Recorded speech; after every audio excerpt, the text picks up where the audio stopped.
for joining us. Welcome back to Smartass. This edition is dedicated to the question, what's wrong with hip-hop?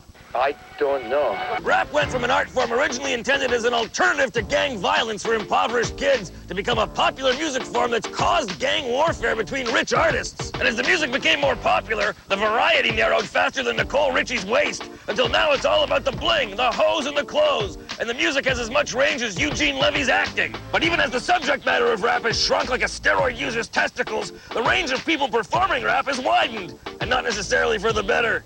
And it all started here. Okay, you knew this was gonna come up. Despite all the groundbreaking music released by the likes of NWA, Public Enemy, and Run DMC, the first rap single to top the charts was this piece of crap. To the extreme, I rock a mic like a vandal, light up a stage and wax a chump like a candle. From guys that wanted to f the police to a dirtbag that looked like you wanted to f your sister. But maybe the biggest service Vanilla Ice did for hip-hop, besides finally f***ing off, is encouraging other non-black performers to enter the rap field. After all, if he could do it, anyone could. Go white boy, go! The truth is that the inspiration for rap, the expression of frustration and disenfranchisement, is colorblind. The music of poverty strikes a universal chord. That's why today we have hip-hop artists from all creeds and colors.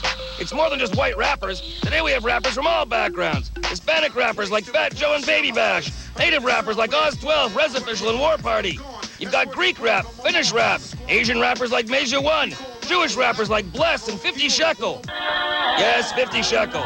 And yes, he's crap, but that's not the point. The point is that the experience of growing up facing racism and exclusion is something people everywhere can relate to. I came out of a life of struggle as well, just as much as many of these artists have. You know, I grew up in trailer parks and reserves and hoods and complexes and crazy places. I was born in Singapore, but I discovered Public Enemy when I was in Singapore, by complete fluke, and I came here and fell in love with the culture, and I grew and lived with it.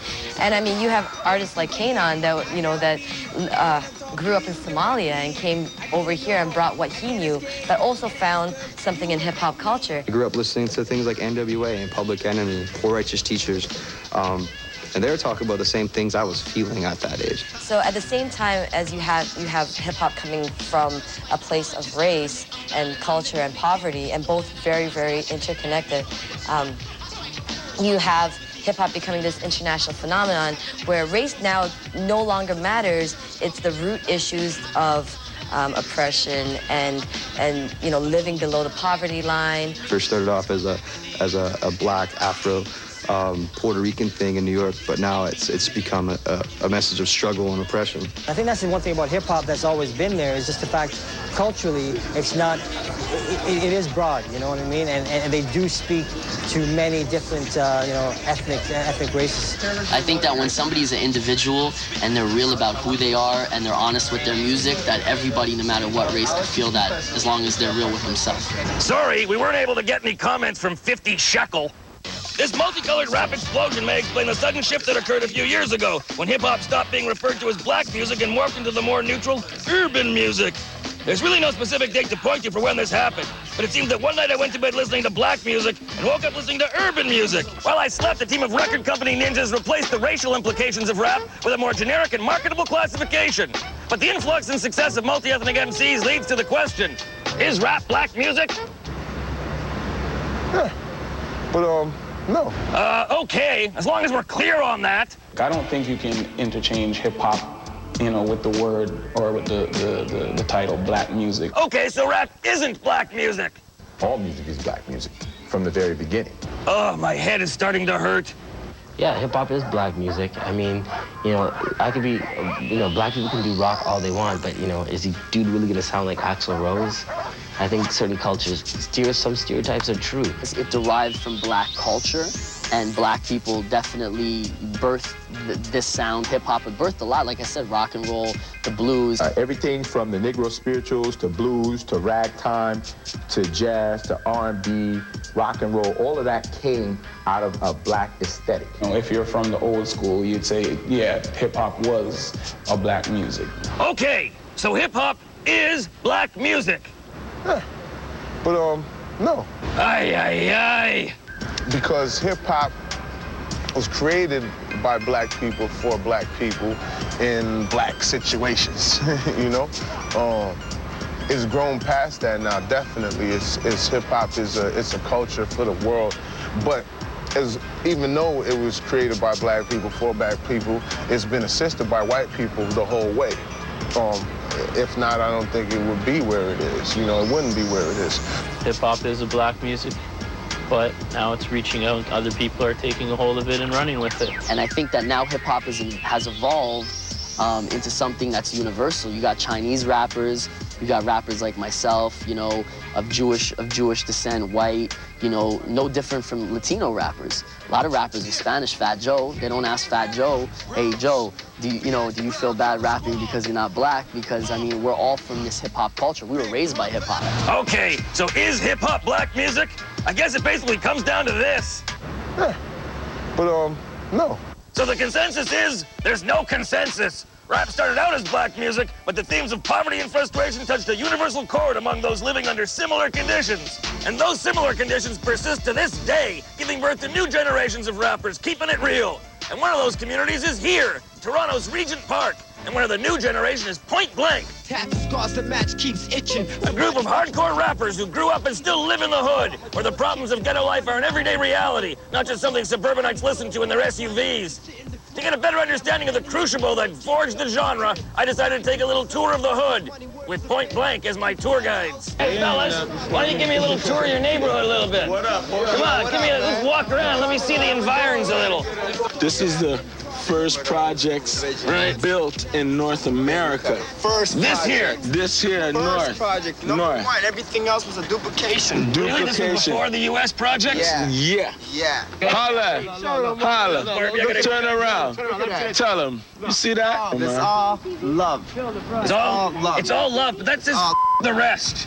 Yeah. Where is the love in the rest? Come on now. So these are your neighbors over here? Yeah, man. That's your neighbors? That's their all gate? love. It's multicultural, you know what I'm saying? Multicultural? Yeah, man. That's how the hood is, yo. All You know what I'm saying? It ain't black and it ain't white. It ain't, you know what I'm saying? It's everything. Everything mixed in, all the cultures. Everything. From Asian to black to white, you know what I'm saying? Everybody's here, man. You know? Don't get it twisted, man. It's poverty. That's what the struggle is, yeah. All right, I see that security is obviously number one here. Yeah, man. You know, they're watching us all the time, you know, 24 hours a day, every block I go to, you know. No matter where I walk, they're there. How long you lived in this neighborhood? We've been here for a minute, man. You've been here for a minute? For a long minute, you know what I'm saying? No, I don't really. This is the community center here. This is the community center? Sorry about that. The dumpster? So this is the barbecue area? Yeah, we get our eat on. It's gonna start soon. You get your eat on? You got anything on the grill?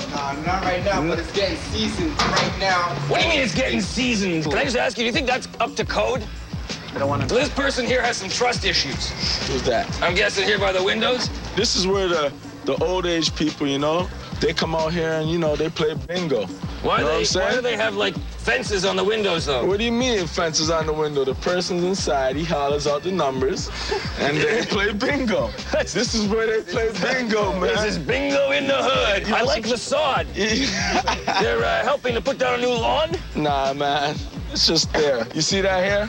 Yeah. This is the Nelson Mandela School. This is where a lot of, like, famous people come out of. Who are some of the famous people that came out of... Man, I can name a few Nelson people. Mandela School. Wiggy. Oh, yeah, Wiggy. And like I said, multicultural. Look around. Multicultural. That's right. You know what I'm saying? It ain't about black and white or anything else. It's about poverty and rich, yo. You like your sister? When you were in jail, you my sister. Oh, no, you must be confusing her with your mom. Passed away, buddy, but it might have been your mom I was thinking about. Oh, okay. How long were you in jail for? That don't matter, man. When I was in there, I your mom, buddy. Did you? Yeah. And what about your cellmate? How many times were you mom? You got the feds watching us right now. Look right there. Oh. Why are they watching us?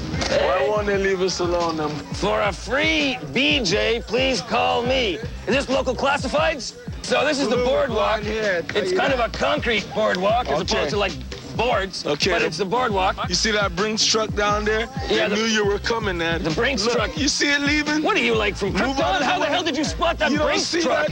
Yo, hide your shit, man. Yeah, man, hide it, man. Hide your shit. What? Nah, man. What? Nah, man. You want them to see you rolling strap? Search, dog. Yeah, man, you might It's a rubber gun. Yo, hide It's a your rubber strap. gun. Put it up in your shirt or What are they gonna do? something. Frisk me for G.I. Joe's bazooka? This is the North Community Center here. North Community Center. I noticed this place doesn't have a dumpster in front of it. And there's a swimming pool there. Well, I see that you guys don't have a problem with chlorine burning your eyes. Hell no. Oh, there's the ice cream truck. Okay, why has somebody locked their shopping cart to the bike rack? Yeah, this is the ice rink here. This is all done from the community, you know what I'm saying? Everything here done by the community. They come out and take pride in their area, beautify it. For sure. Take the walrus and the You see hammerhead it. shark and the spray paint that says North. It says North, man. It's all good. This is where we all get our thug on. You get your thug on. Yeah, the so North far Side today I've heard Riders about get their thug on. getting your eat on Your thug on. and getting your thug on. What is getting grind on. What is getting your thug on? Well, you're getting your thug on is doing your thing on the low, where nobody will know. You know what I'm saying? And what is getting your thing on the low where nobody will know? I can't tell you that, because then you will know. You know what I'm saying? Very zen. All right. Thanks very much, guys. Look at you. You're sweating. Man. I know I ain't sweating. Yeah, look at you guys. It's hot, then it's cold, then it's hot, then it's cold, man. What are you know going through, I'm saying? menopause? What the hell's the matter with you? Nah, man, anyway, it's the block. I want to thank you guys. Give you props for taking me through your hood. And that's Yo, my buddy's don't mind point that, blank. people. Turn his mic down. That's my buddy's point blank here in Regent Park. Welcome back to Smartass, the Ed the Sock Report. Guess who that makes me? Idiots. Hip-hop culture has grown by leaps and bounds in the last 10 years, seeing poppers turn into princes and princes dressing like poppers. But like anything popular, it's attracted its share of criticism. That's why today's edition of Smartass is looking at what's wrong with hip-hop. In preparation for this program, like any good journalist, I wanted to learn more about my subject. I do the same thing when I'm interviewing porn stars. Field research. Sometimes tons of it. Uh-oh. Careful, careful. So I spent some time at the recent Getting Up Festival in Toronto. No, it has nothing to do with Viagra. It's the largest hip-hop gathering in Canada, where I spent time with the people, sampled the foods, hung in the crowd, and learned about the music, the culture, and the shoes.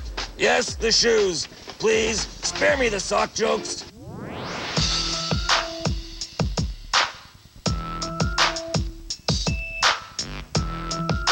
All right, so here I am with Clarence. Carlisle. Yeah, and we're gonna take a look at sneaker culture. So tell me a bit about sneaker culture. Sneaker culture in Toronto actually has changed. We were here a few years ago and there was like nothing here. No one was wearing sneakers. Everyone was barefoot or wearing sandals. It was, over here it was, you couldn't find like limited edition sneakers or anything like that. But now it's changed a lot and people are into it over here, so it's good. Now, how did sneaker culture come about? Because, you know, the idea of expensive sneakers is like gourmet potato chips. They're originally things that were made to be low cost for every guy, you know what I mean? Sort of the common man's shoe. And now, the common man can't afford them unless he works 3 jobs. So how did that come about? I don't know. I think it was Michael Jordan came out with like the first shoe, the first real expensive shoe.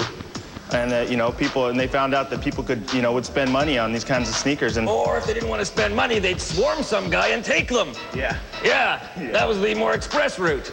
All right, so and now it's sort of grown, so there's all kinds of colors and shapes and stuff, and it's kind of a status symbol. Yeah, I guess so. Kind of like owning a nice car. You own a nice pair of shoes, and people look at you different.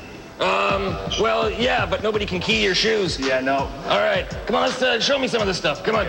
These two are real limited edition shoes. They're like one of the first limited edition SBs to come out. Isn't that great? They even make shoes for the colorblind. All right, now these are pretty shiny. What do we got? At the top, these are the LeBron James Chamber of Fear. They actually released in all the different cities, so it's hard to have a whole collection of them because you'd have to go to every city to buy one. Is that Japanese or Chinese on there, do you think? I think it's Chinese. Chinese. Do you have to order those in number? No, I have no idea. No? Can you get them in combinations? No substitutions? No. No? The second from the end there, on the bottom. This one right here? Yeah. Now, where would that be appropriate? If you find yourself in Oz? We actually made these ourselves. Were you drunk? And the purple and yellow? It's actually real popular. It's actually really popular? Yeah, like people like that. Who bought that? The Joker from Batman? All right, you got the Spider-Man ones there. Actually, these are custom. So these are actually shoes that people have painted themselves. And so this is the theme that they went off and... Can you walk on walls with those? Yeah, I don't think so. We want to try it? Put them on. Come on, live a little. No? Green and brown? It's based off of the colors of Hawaii, like the coconuts and the palm trees. So the palm tree green, the leaves are green, and the trunk of the tree is brown. Yeah, guess what? They're ugly. You know what you're missing? Here's an idea for you, okay? Shoes made out of black velvet with Elvis painted on them. Come on! Now, what about the denim ones there? Why are they so expensive? There was only a limited number that came out. Only a few shops had them, and they only got like 2 or 3 pairs. Were they like mistakes? No. You ever make any mistake shoes? Us? Yeah. No, we don't yes, make. Yes, you did. Those ones over there with the gold. Your memory's very short. Yeah, all right. All right, thanks a lot, Clark. Carlisle. Right, whatever. Another thing that was surprising about the Getting Up Festival is that there were a lot of black people there. Right on. All right, so you're thinking, what's the matter with you, Ed? That makes about as much sense as being surprised to find Catholics at a visit by the Pope. But if you judge by record sales, the Getting Up crowd should have had a much lighter complexion. Because though we learned in a previous segment that there is no consensus on whether or not rap can be considered black music, there's no question as to who the biggest audience for rap is. I think the people that are letting it survive right now are not the underclass. It's a lot of rich suburban kids that are keeping hip-hop alive right now. We know that the majority, 70-some-odd% of all rap music is sold to white suburban kids. When we go out on tour, 90% of the audience is kids that are well off, kids that are chilling, kids that are able to buy all the albums, kids that can buy all the DVDs, that can afford to watch the pay-per-views on TV, you know what I mean? The thing is, it was created by and for a subclass and a subculture and the underground and the disenfranchised, but where it reaches or the people that are intrigued by it are people that have money. We go back to days of Public Enemy, you know, and everyone said, oh yeah, Public Enemy, you know, and everyone's, you know, sort of nervous about it, and their message was, you know, was obviously a pro-black message, but it was white suburbia. And let's face it, it's still white suburbia. That's right. The people who are most into rap, the ones making it the fastest growing genre of music, are people who have no actual connection to the culture or the content. Here, let me pull a William Shatner. But why? Hip-hop music has always been the anti, you know what I'm saying? It's always been a rebellious music, you know what I mean? So I think people celebrating the fact that we can still rebel, and that's why a lot of these suburban kids love it, because their parents are cool with the pop music, they're cool with rock music now, you know what I mean? But hip-hop is still the anti-everything, and kids want to be down with something that their parents aren't down with. They want to be down with something that the school might ban in certain instances. It's not really about the music as much as it is the attitude of rebellion that could come in any package, whether it's Eminem or James Dean or, you know, Malcolm X or, you know, Kurt Cobain. It's more of the rebellion attitude as it is what color that rebellion comes in. Whatever you suppress becomes stronger. It's probably because, you know, white people's culture is really boring. Come on, white culture is boring? Don't tell my heart, I beg you, break your heart. Okay, point taken, but check this out. Come on, now that's excitement. But I see their point. Doesn't exactly match the outlaw allure that suburbanites crave. But to be fair to the burbs, not all important hip-hop came from the streets. Two of the most influential rap pioneers, Run DMC and Public Enemy, grew up amid the manicured lawns and strip malls of the suburbs. One of the founders of Def Jam Records and a continuing force in hip-hop is Rick Rubin, a white Jewish guy who started out as a punk rocker. So it seems that hip-hop's popularity has in some ways always been a black-white achievement. Nonetheless, that doesn't explain the overwhelming compulsion these suburban mall rats feel towards donning baggy pants and sideways caps and calling each other the N-word. Listening to a type of music doesn't compel you to adapt the artist's lifestyle. All those white people who dance to the village people at weddings don't suddenly turn gay. And listening to Britney Spears didn't cause teenage girls to go find greasy dirtbags. And why hip-hop when there are so many other rich and proud cultures they could be adopting to expand their horizons? What is it about hip-hop culture that holds such a magnetic attraction for middle-class kids? A life in hip-hop, well, maybe not all hip-hop. A life in commercialized hip-hop is quite the vacation. How could you not love it? Cars and driving around and just hanging out and smoking blunts. The same way that Schwarzenegger was attractive to people, or the same way that Robert De Niro was attractive to people. You know what I mean? The whole, you know, the Scarface movie, the same reason why that appeals to so many people. It's a society thing. It's the values that we have, and I think it's one of those things with hip hop, these kids, they can listen to it, they can go to the concerts, but they can chill out where it's nice and safe. This is entertainment. The vast majority of people who buy hip-hop aren't the kids who live in those neighborhoods where there is violence. They're the ones who live in the suburbs, who to them it's like a audio movie to them. You know, they're interested in, you know, how you survived 9 shots or how you survived jail for all that time, or, you know, what was it like? For the people, hip-hop represents that thing that you can't, for the masses, I believe that it's a world, it's a window into a world that you don't get to experience yourself, and it's a safe way to experience it. You know, they want to get on that thug thizzle.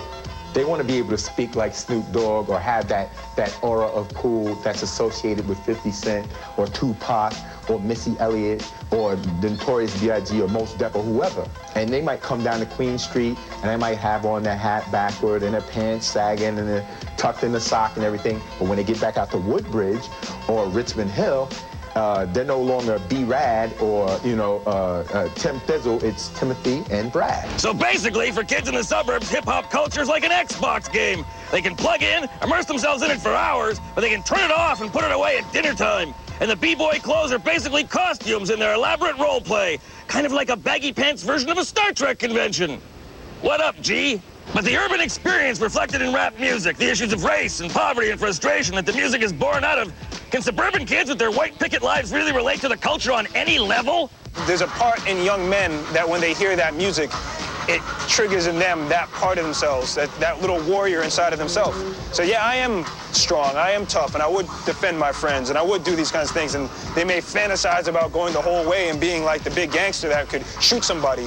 They will never do it. But for that moment with the music playing, they get to be that guy. They get to be that tough. Because, you know, boys growing up play with soldiers and guns and fight, and girls play with dolls and, you know, they nurture. There's things that we are inside that this music touches on. Boys want to be soldiers and women just want to nurture. Hang on a second.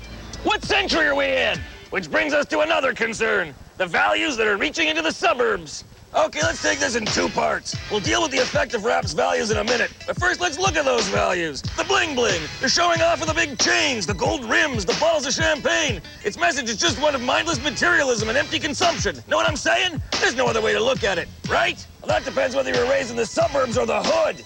Hip-hop has always been about people that never had much getting some success, and they pop their bottles, they, you know what I mean, they hop in their BMWs or whatever, and they would floss. We didn't have, now we have. At this point in time, I think right now, people been so broke and so hungry, we just happy to have it at this moment. When you've never had, and for 500 years, when you've been at the root of creating the economy to help the other side have those things, then, you know, that's where you see the dichotomy. Word up, brother.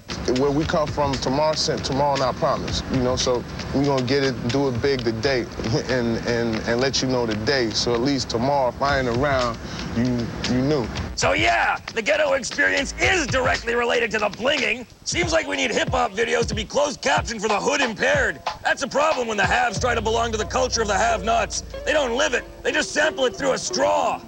They don't understand the opulent images. They don't get the message. You come from poverty. You got the weight of the system keeping you down. You can shuck that off and make some serious coin. That bling isn't just some crass celebration of money. It's a victory lap over oppression. It's spiking the ball in the end zone. And to those who tried to keep the black man down, nah, nah, nah, nah, nah, nah.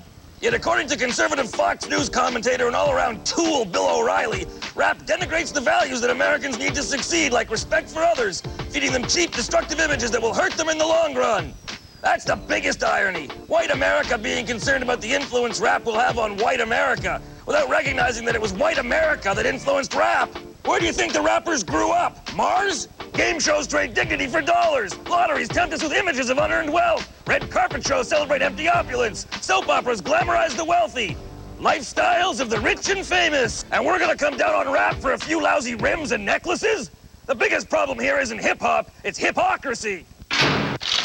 We found that you should have been watching the show before now, so you'd know what we found, because I'm not repeating myself. But the issues we've discovered so far are small potatoes compared to what's left, because some of the biggest criticism is centered on 2 hot-button issues, the depiction of women and violence. Hip-hop takes a lot of flack for being misogynistic.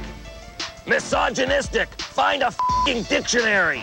Basically, it means the images and lyrics combine to create negative images of women. And let's face it, you don't start a love letter with dear hoe or a marriage proposal with yo bitch. So those terms aren't exactly flattering. First, let's look at the images. Hip-hop videos are full of images of women that in the old days would be described as cheap.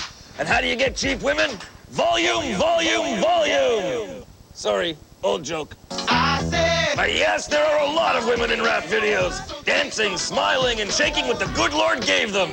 Yes, good Lord. But where do you think these guys got the inspiration? I don't know. I mean, ask Gene Simmons. Picture illustrated. My first image of women in videos is rock videos from back in the 80s.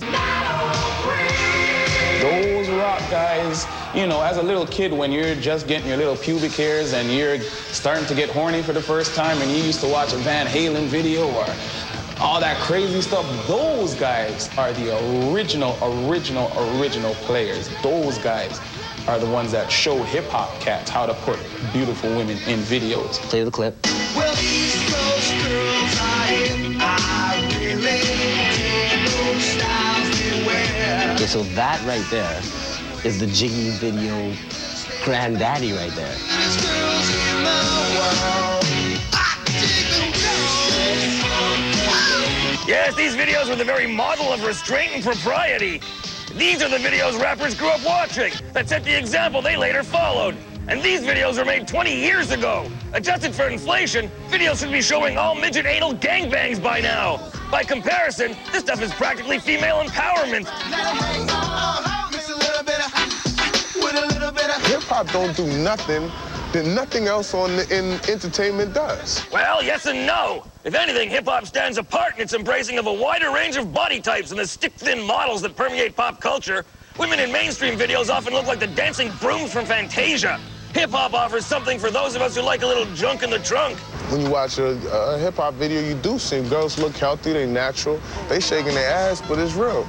They shaking their titties, but it's real. And I think that's healthy, making girls feel like, hey, I don't have to starve myself. I don't have to, you know, be something else. I like big butt. Big, beautiful, but dunk is just that, big and beautiful. So if hip-hop isn't any better or worse than anything else we consume, why is there so much criticism on the women and sexuality in hip-hop videos?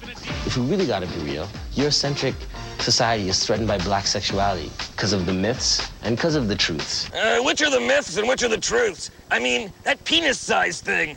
People of color have been kind of stigmatized as these overly sexual man or woman beast. So when someone does something sexual and they're white, it's one way, it could be cheeky or cute, but when a black man does it, now you gotta hold your wife a little bit closer because maybe she's gonna wanna go see something that she hasn't been seeing before. Right on.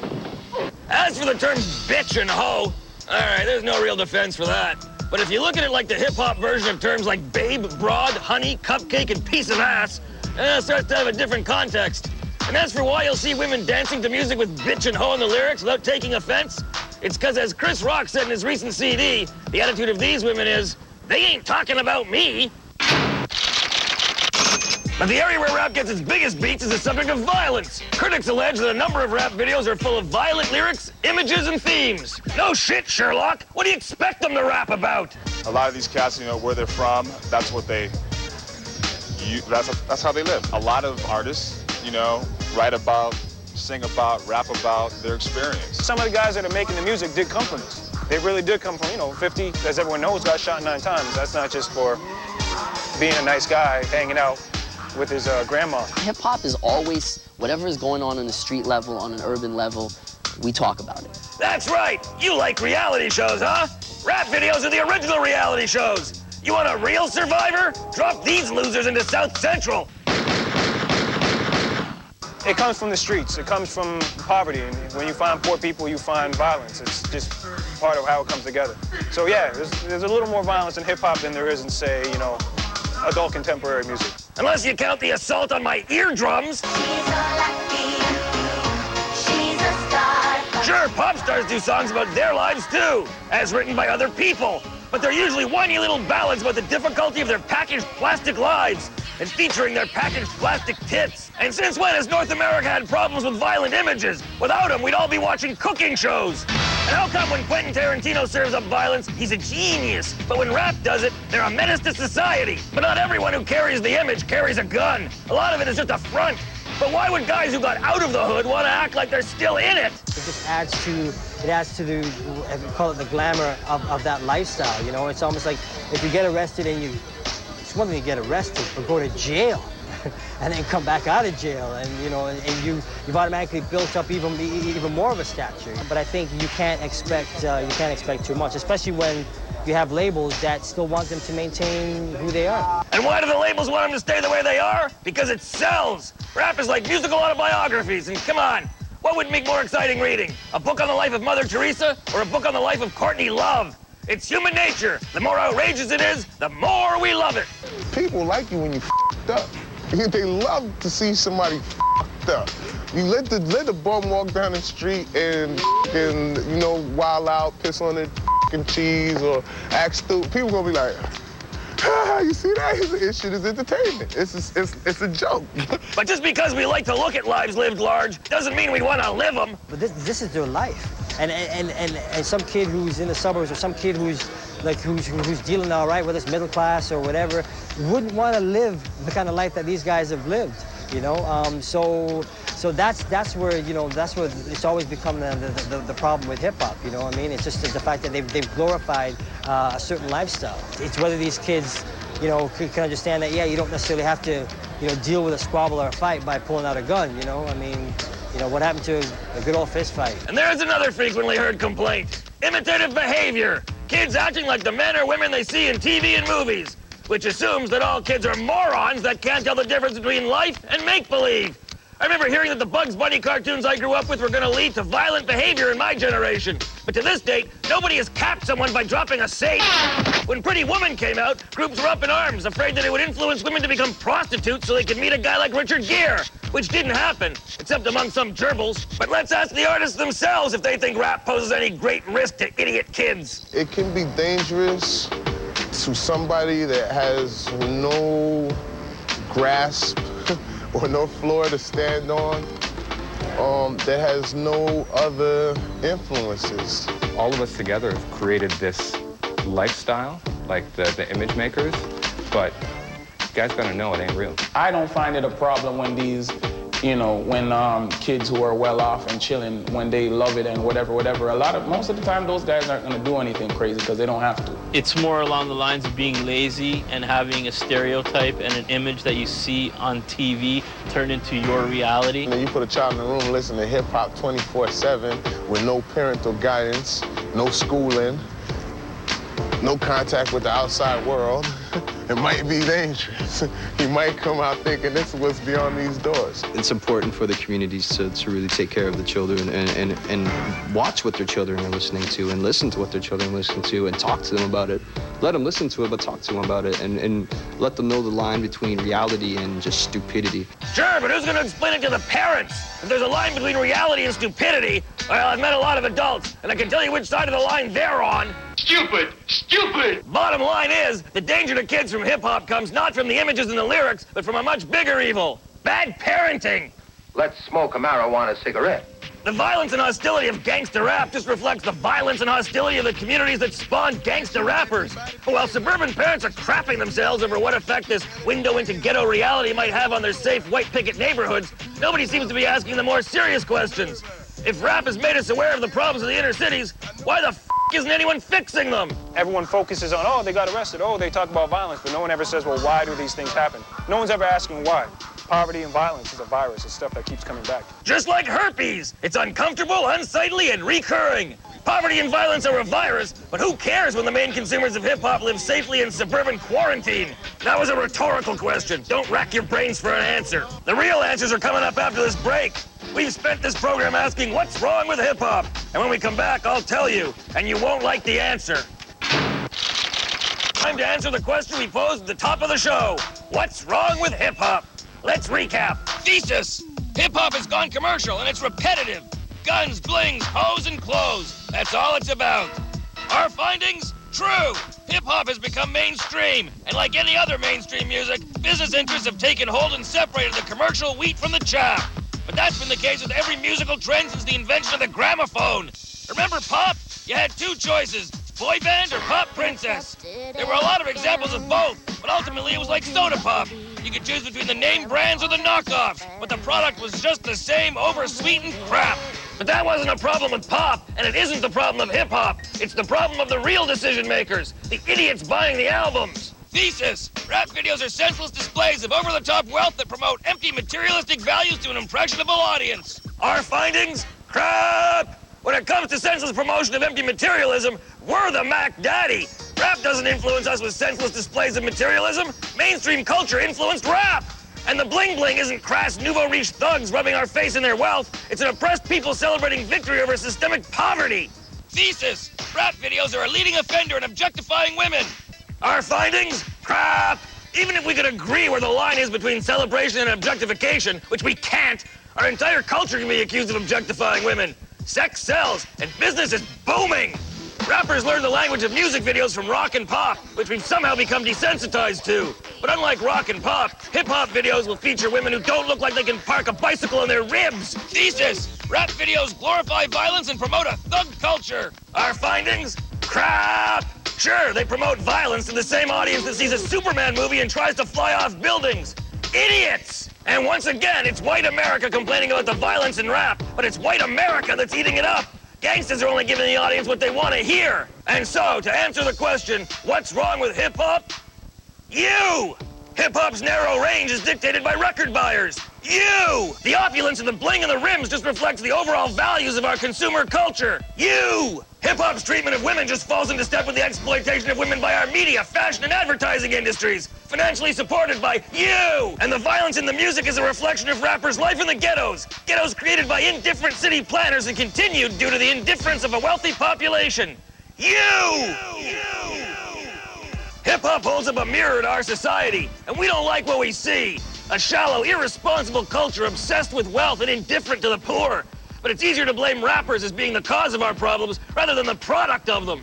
So instead, we shoot the messengers, which isn't really necessary since sadly so many of them are already shooting each other. And that's it. I hope you learned something. If you didn't, you're probably too far gone for me to help. Until the next Smartass special, I'm Ed the Sock, reminding you that I'd rather be a smartass than a dumbass. Aloha. Aloha? Yeah, it was always so cool when Steve McGarrett did it on Hawaii Five-0. Aloha. Ed, man, this is